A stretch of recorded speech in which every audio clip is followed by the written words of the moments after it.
এই daily star আর এই প্রথম আলোকে নিয়ে এত নাচানাচি করার কোনো মানে নাই। যে ইন্ডিয়া সর্বশক্তি দিয়ে শেখ হাসিনাকে রক্ষা করবার চেষ্টা করেছে, সে ইন্ডিয়া উচ্ছেদ হয়ে গেছে এখান থেকে। এর এই কি বলে আপনার ডেইলি স্টার আর প্রথম আলো কোন খ্যাতের মূলা? এটা কোন খ্যাতের মূলা? এদেরকে নিষিদ্ধ করলে কি হবে? কিছুই হবে না। ভারত যদি বাংলাদেশ দখল করে, সৈন্যবাহিনী নিয়ে এসে সসৈন্যে দখল করে নিয়ে শেখ হাসিনাকে সিংহাসনে বসিয়ে দিয়ে চলে গেল, তাহলে এটা হতে পারে। আর তা না হলে উনি শেখ হাসিনা কিভাবে আসবেন? ওই বলতে টুক করে ধরে ঢুকে পড়বো, ওর মাংস কিমা করে খেয়ে ফেলবে না বাংলাদেশের মানুষ? শেখ হাসিনা যদি বর্ডার ক্রস করে টুক করে ধরে ফেলে বাংলাদেশে, ওর মাংস কিমা করে খেয়ে ফেলবে। আমি এর আগে বলেছি, তার মাংস কিমা করে খেয়ে ফেলবে। আমি খাবো না, ও আওয়ামী লীগের লোকই খাবে। ইকোনমিক্স পড়লে যদি ধনী হওয়া যায়, তাহলে ঢাকা ইউনিভার্সিটির ইকোনমিক ডিপার্টমেন্টের হেড উনি বড় ধনী হতেন বাংলাদেশে। ছাত্রকে আইন পড়িয়ে আইনজ্ঞ হওয়া যায় না, ওটা কোর্টে গিয়ে প্র্যাকটিস করতে। আরেক ঢাকা ইউনিভার্সিটির প্রফেসর বলতেছে নির্বাচিত সরকার ছাড়া সংবিধান সংশোধন করার অধিকার কারো নাই। এই কয়দিন আগে আওয়ামী লীগের লেসপেন্স আছে, আর মাথা বের করতেছে, এরা মাথা বের করতেছে, এদের মাথায় বাড়ি মারতে হবে। অ্যাকচুয়ালি আমি নিজে প্রথম আলো রাখি আমার বাড়িতে। আজকেও আমি একটা প্রথম আলোর রিপোর্টের উপরে আমি আমার মন্তব্য দিয়ে ওটা ফেসবুকে দিয়েছি। সেটা হলো যে আরএসএস এর যে উত্থান সারা পৃথিবীতে, সেই সরকারগুলোকে তারা নিয়ন্ত্রণ করতে চায় এবং তারা কৃতকার্য। তো সেইখানে আমি এটার তুলে ধরেছি যে 1948 সালে এই যে ইহুদিদের ইসরায়েল রাষ্ট্র কায়েম করা, তারপর তাদের যে অত্যাচার, সারা পৃথিবীতে ইহুদিদের যে নিজেকে প্রতিষ্ঠিত করবার মতো সরকারগুলোকে নিয়ন্ত্রণ করবার যে প্রচেষ্টা, তার ব্যাকফায়ার করেছে ৭৬ বছর পরে। আজকে দেখেন আপনি ইসরায়েলের কি অবস্থা, কিভাবে প্রতিরোধের সম্মুখীন হয়েছে। তো এই যে হোলসেল রিপোর্ট আরএসএস কৃতকার্য, এই মেসেজটা তো আমাদেরকে দিতে চায় প্রথম আলো, যে আমাদের সরকারকেও নিয়ন্ত্রণ করবে বা করে, এবং সেটা বিভিন্নভাবে, এবং সেগুলো মানুষের মনের মধ্যে একটা ডিসইনফরমেশন ক্রিয়েট করে, মানে ইন্টেলেকচুয়াল আপনার ফরজারি। তো এই বিষয়গুলো সম্বন্ধে এর আগেও আমি প্রথম আলোর রিপোর্টের উপরে অনেক মন্তব্য করেছি, অনেক। যেমন এই যে একটা কথা বলি, উপদেষ্টা যে হয়েছেন বশির উদ্দিন, ওনার নামে নাকি একটা হত্যা মামলা আছে। তারই ও হওয়ার কয়েকদিন পরেই আমি দেখলাম প্রথম আলোতে একটা রিপোর্ট আসছে যে বাদী জানে না মামলা সম্বন্ধে। মানে যে বাদী মামলা করেছে, যার নামে মামলাটা রুজু করা হয়েছে বশির উদ্দিনের বিরুদ্ধে, তিনি নাকি জানেন না। তো এই রিপোর্টগুলো যখন একটা পত্রিকা করে, কেন সে জানে না, কি সে বলেছে, কি তার বক্তব্য, এগুলোর সম্বন্ধে কোনো কিছুই নাই। শুধু একটা কথা বলছে যে ওই বাদী জানে না যে সে মামলা করেছে। এই ধরনের রিপোর্ট আমি একটা কথা বলতে চাই সবাইকে, সে প্রথম আলো হোক, আর কালের কণ্ঠ হোক, আর আপনার ডেইলি স্টারের হোক, অন্য যে কেউ হোক, শেখ হাসিনার মতো মানুষ যখন বাংলাদেশ থেকে পালিয়ে গেছে, এই প্রথম আলো আর ওই ডেইলি স্টার নস্যি এখানে আমাদের সামনে, এর কোনো অস্তিত্বই নাই।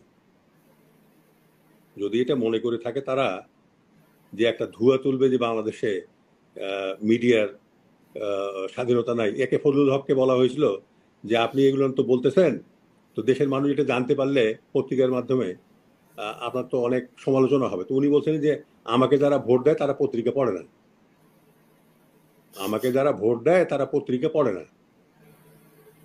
গ্রামে কয়টা মানুষ পত্রিকা পড়ে বলেন আমাকে? ওই টেলিভিশনে, ওই রেডিওতে বিভিন্নভাবে যে সংবাদ পায়, ওইটাই যথেষ্ট। তো কাজেই আমি মনে করি এই ডেইলি স্টার আর এই প্রথম আলোকে নিয়ে তো নাচানাচি করার কোনো মানে নাই। যে ইন্ডিয়া সর্বশক্তি দিয়ে শেখ হাসিনাকে রক্ষা করবার চেষ্টা করেছে। সে ইন্ডিয়া উচ্ছেদ হয়ে গেছে এখান থেকে। এর এই কি বলে আপনার ডেইলি স্টার আর প্রথম আলো কোন খাতের মূলা? এটা কোন খাতের মূলা? এদেরকে নিষিদ্ধ করলে কি হবে? কিছুই হবে না। কিছু সাংবাদিক চাকরি হারাবে, এই ওদিকে একটু বলে বেড়াবে যে আমাদের চাকরি নেই, আমাদের এই নেই সেই নেই, এই সরকার আমাদেরকে এই করছে ওই করছে।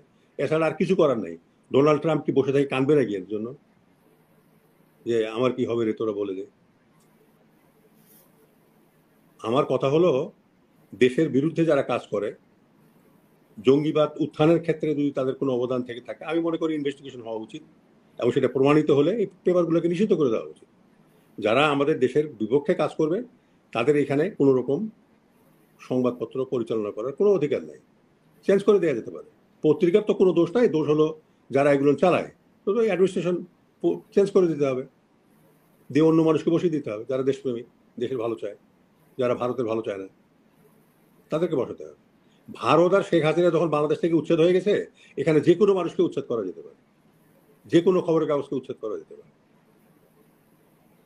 উনি তো বলছেন যে উনি আবার ফেরত আসবেন, উনি তো ফেরত আসবেন। তারপরে উনিও আবু সাইদের হত্যা নিয়েও ইদানিং কথা বলা শুরু করেছেন। আবু সাইদ কিভাবে হত্যা হয়েছে, তার রক্ত কোথায়, এগুলো নিয়ে উনি কথাই বলছেন। না না, অবশ্যই অবশ্যই উনি হয়তো বলতে পারেন এটা আবু সাইদ নামে কেউ ছিল না, কেউ মারাও যায়নি, বলতে পারেন যে আবু সাইদ নামে কেউ ছিল না, এখানে কেউ মারাও যায়নি। আমার প্রশ্ন হলো উনি ভারতে কেন? উনি যে বাংলাদেশে আসবেন কিভাবে আসবেন? হ্যাঁ, ভারত যদি বাংলাদেশ দখল করে, সৈন্যবাহিনী নিয়ে এসে সসৈন্যে দখল করে নিয়ে শেখ হাসিনাকে সিংহাসনে বসিয়ে দিয়ে চলে গেল, তাহলে এটা হতে পারে। আর তা না হলে উনি শেখ হাসিনা কিভাবে আসবেন? ওই বলতে টুক করে ধরে ঢুকে পড়বো, ওর মাংস কিমা করে খেয়ে ফেলবে না বাংলাদেশের মানুষ? শেখ হাসিনা যদি বর্ডার ক্রস করে টুক করে ধরে ফেলে বাংলাদেশে, ওর মাংস কিমা করে খেয়ে ফেলবে। আমি এর আগে বলেছি তার মাংস কিমা করে খেয়ে ফেলবে। আমি খাবো না, ও আওয়ামী লীগের লোকই খাবে। আমি এর আগে আপনার এখানে বলেছিলাম, হাসিনা আক্তার আপনার মনে আছে, যে সংসদ রেখে ইলেকশন করার প্রভিশন যেদিন শেখ হাসিনা সংবিধানে সংযোজিত করেছে, আওয়ামী লীগকে 70 গজ মাটির নিচে ঢুকে ফেলেছে। আমি আপনার পিছনে যান, আপনি হয় আপনার এখানে বলেছি, না হলে ওই ফেসদিপি বলে বলেছে, আর না হলে হক কথা, যে সে 70 গজ মাটির নিচে আওয়ামী লীগকে ঢুকে ফেলেছে। আজকে এই কথাটা সত্য প্রমাণিত হয়েছে। তো সে যখন নাই, দুর্দান্ত প্রতাপ নিয়ে ভারতের ওই এত বড় সাহায্য, সে ভারত উচ্ছেদ হয়ে গেছে এখানে। আর দুর্নীতি মানে আপনার এই যে এই প্রথম আলো আর ডেইলি স্টার, এ কোন খাতের মূল্য? এখানে নিষিদ্ধ করলে কি হবে? কিছুই হবে না। আওয়ামী লীগকে বাংলাদেশে নিষিদ্ধ করলে কিছুই হবে না। আমি কালকে প্রথম আলো ইয়েতে কি বলে তৃতীয় মাত্রায় গেছিলাম 14 বছর পরে। 14 বছর পরে আমাকে ডেকেছে টকশোর জন্য, গেছিলাম ওখানে। কামাল আহমেদ ছেলে সিনিয়র সাংবাদিক আমাদের, উনি, আমি বললাম যে অপকর্ম তারা করেছে আওয়ামী লীগ অন্তত 15 বছরের জন্য 3টা ইলেকশনে এদেরকে ব্যান করা যেতে পারে। তো উনি বললেন যে তাদেরকে ব্যান করলে ডিজাস্টার হয়ে যাবে। কি ডিজাস্টার হবে? ছাত্রলীগকে ব্যান করা হয়েছে, কি ডিজাস্টার হয়েছে? কিছুই হয়নি। আওয়ামী লীগকে ব্যান করলে কিছুই হবে না। আওয়ামী লীগের লোকের কোনো শক্তি আছে যে রাস্তায় নেমে আপনার ইয়ে করবে, মোকাবেলা করবে পাবলিককে, ছাত্র জনতাকে? করতে পারবে না। এগুলো হলো ডিসিশনের ব্যাপার। আপনি কিভাবে ওই এটা মোকাবেলা করবেন? ওই এক ছাত্র বলেছিল না, যদি তুমি ভয় পাও তাহলে তুমি শেষ, আর যদি সাহস করো তাহলে তুমি বাংলাদেশ। এই বিপ্লব করার পরে যদি কেউ বলে, মুশকিল হলো কি জানেন আপনি, যে আইন মেনে আপনি সুবোধ বালক হবেন, লক্ষ্মী ছানা হবেন, লক্ষ্মী ছানা, লক্ষ্মী ছাড়া আপনি হবেন না। আইন মেনে কি আমাদের বিপ্লব হয়েছে? এ ভাই ঠিক আছে, সংবিধান মেনে যাইতে হবে। হ্যাঁ, শেখ হাসিনা ভোট পেয়ে তো ভাই প্রধানমন্ত্রী হয়েছে, সংবিধান অনুযায়ী তাকে তো আর বিরুদ্ধে আন্দোলন করা যায় না। হয়তো আন্দোলন হইতো? কোনোদিনও হতো না। আমরা যদি বলতাম যে পাকিস্তানের শপথ নিয়ে আমরা কমিশন পেয়েছি, আমাদের তো বিদ্রোহ করা চলবে না, তাহলে কি ওই মুক্তিযুদ্ধ হতো? শোনেন, বিপ্লব হয়েছে, আইন কানুন বলে এখানে কিছু নাই। আমরা যা বলবো সেটাই আইন। বিপ্লবে যারা অংশগ্রহণ করেছে ছাত্র জনতা, তারা যেটা বলবে সেটাই আইন। তো ভুলটা কে করেছে আমি ঠিক বলতে পারবো না, ভুলটা কে করেছে। তবে একটা কথা আমি বলি, ইকোনমিক্স পড়লে যদি ধনী হওয়া যায়, তাহলে ঢাকা ইউনিভার্সিটির ইকোনমিক ডিপার্টমেন্টের হেড উনি বড় ধনী হতেন বাংলাদেশে। ছাত্রকে আইন পড়িয়ে আইনজ্ঞ হওয়া যায় না। ওটা কোর্টে গিয়ে প্র্যাকটিস করতে হয়। সরোয়ার আছে আমার সামনে, আমার প্রিয় ব্যক্তি, সে বলবে আইন পড়া, ক্লাসে ছাত্রদেরকে পড়ানো আর কোর্টে গিয়ে ফেস করা টু ডিফারেন্ট থিং। এবং যিনি আইন প্রয়োগ করে বিচার করে সেটা আলাদা। কাজেই আপনি ওই নম নম নম নম করবেন আর লক্ষ্মী ছানা হবেন, তা তো হবে না ভাই।